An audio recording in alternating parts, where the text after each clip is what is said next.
വിശന്നിട്ടുള്ള പൈസ ഇല്ലാത്ത. അയ്യോ ഉണ്ടെങ്കിൽ മതി കേട്ടോ. ഇല്ല വെച്ചാ കുഴപ്പമില്ല. Okay thank you.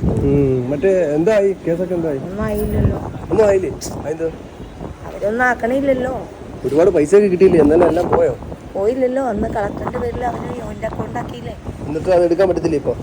കളക്ടർ ചെയ്താലും അല്ല കാര്യങ്ങൾക്ക് നടക്കൂലൂ. കളക്ടറെ പോയി കണ്ടില്ലയോ?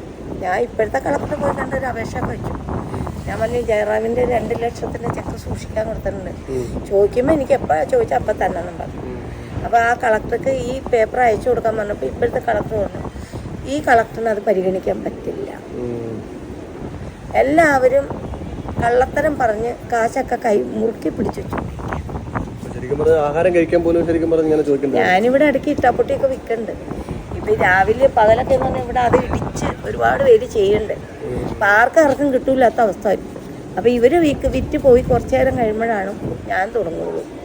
അപ്പോൾ അതുവരെ ചിലപ്പോൾ കാശുണ്ടാവും, ചിലപ്പോൾ കാരണമല്ല. 3 പേരുണ്ട്.